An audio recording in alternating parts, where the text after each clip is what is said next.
Detalle que me olvidé recién de comentar al hablar de la necesidad de políticas. En este momento existen a nivel de las provincias, de los estados provinciales, más de 100 leyes sobre suelos y aguas. Este, Justamente cuando hablo de articular todo este proceso, estamos necesitando que el Estado tome cartas, el Estado nacional, para poder ordenar incluso toda esta y lograr que se aplique, que se activen todo este gran cúmulo realmente de leyes que existen en las provincias. Eh, Otro tema que se ha ido desarticulando también son las instituciones a nivel de las provincias. En un momento, cuando funcionaba la ley de fomento a la conservación, se habían logrado, digamos, armar equipos, fortalecer los equipos a nivel de provincias. Cada provincia había armado su catálogo de prácticas de manejo y había grupos profesionales que realmente estaban haciendo una tarea muy importante. Todo eso se fue desarticulando, solamente algunas provincias lograron mantener estos equipos y bueno, algunas instituciones como el INTA también no quedaron al margen de este proceso, donde si bien los líderes que trabajaron en conservación de suelos continuaron haciéndolo, muchos de ellos se fueron jubilando incluso, y hay sectores en algunas regiones que fueron quedando por lo menos debilitados. Bueno, consideramos que un programa nacional y legislación nacional contribuiría fundamentalmente a fortalecer, tanto a nivel de las provincias como a nivel de los organismos nacionales, a fortalecer todos estos equipos. Gracias Roberto, gracias Celio. Un poco para, no pretendo dar un cierre a esta parte de la legislación, pero hay un par de preguntas que un poco las voy a linkear. En principio se la voy a pasar a José Luis, porque me parece que tiene que ver mucho con acciones del sector privado. Y también se le están preguntando a Celio Chagas, pero bueno, creo que es extensiva al panel, me parece a mí. Dice, ¿qué piensan de la planificación de Uruguay con respecto al manejo de los suelos, los planes de trabajo que tienen que presentar los productores? ¿Se podría aplicar en la Argentina? Hago una especie de preámbulo para aliviarles un poco la respuesta a ellos. Uruguay sancionó su ley de suelos en el año 2008 y es una ley nacional de suelos de carácter obligatorio. Comienza a aplicarse con énfasis en el año 2013 y en general lo que preconiza es el uso de planes de manejo y conservación de suelos a nivel productor, que son obligatorios, que requieren el asesoramiento y la participación activa de los profesionales. Y sintéticamente esos planes están basados en el cumplimiento para no sobrepasar una tasa máxima de pérdida de suelos, aplicando la ecuación revisada de pérdida de suelos por erosión, en el caso de ellos, erosión hídrica. Bueno, les aclaro que es una ley nacional, entonces, atendiendo a las diferencias que tenemos con nuestros queridos vecinos de Uruguay, lo que es la Argentina, acá la pregunta, en principio al ingeniero Tedesco, pero creo que es extensiva a los otros colegas que están en esta mesa, es si esto se puede hacer en la Argentina, qué limitantes le ven. Creo que esta respuesta tiene que ver con una cuestión más bien de tipo legislativa, que probablemente la responda Roberto y Celio, y cuestiones evidentemente técnicas. Y dentro de las cuestiones técnicas, ya me voy adelantando, vinieron un par de preguntas de una de las prácticas que hay para proteger los suelos, que es la implementación de cultivos de cobertura. Bueno, y acá hay dos preguntas, pero en general apuntan a saber qué se está haciendo de cultivo de cobertura. Esto creo se lo dejo en manos de José Luis, también del resto del panel. ¿Qué se está haciendo de cultivo de cobertura? Los cultivos de cobertura son cultivos que se ponen entre dos cultivos de cosecha, generalmente con fines de proteger el suelo, fundamentalmente. La idea es, acá lo que está preguntando, esto va para Celio, si hubo muchos trabajos de cultivo de cobertura en este congreso, pero creo que más bien para José Luis, ¿qué se está haciendo? ¿Los productores los adoptan? Bueno, no sé si los perdí con tanto preámbulo. No, está perfecto. Gracias, Miguel.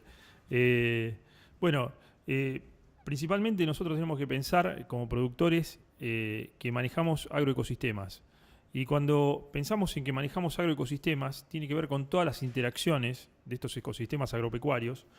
Y obviamente los cultivos de cobertura empiezan a cumplir un rol fundamental porque tiene que ver con lo que hablábamos antes de la intensificación de rotaciones.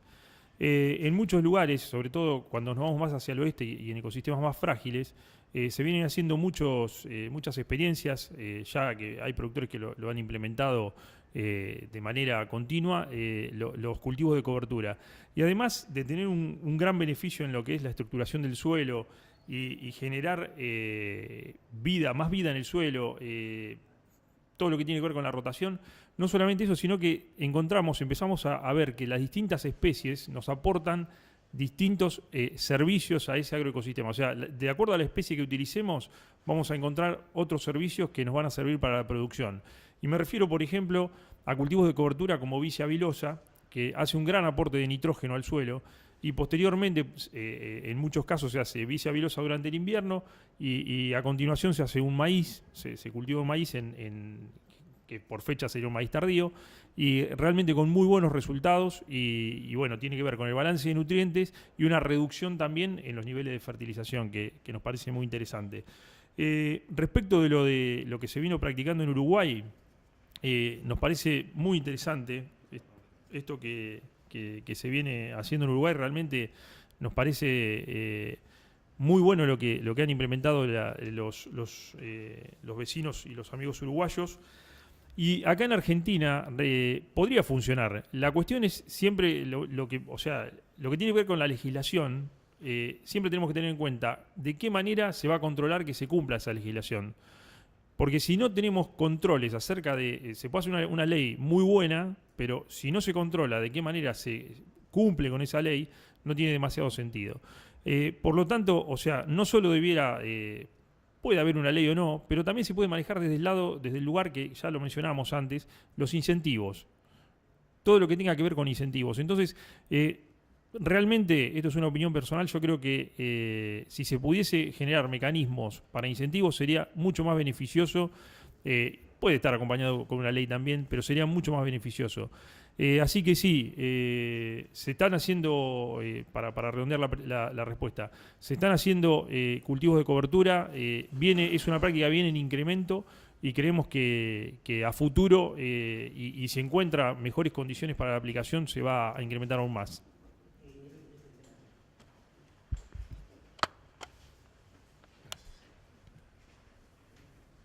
Sí, muchas gracias. Bueno, puntualmente, hay dos preguntas que me habían formulado. Retomo la pregunta del ingeniero Tedesco.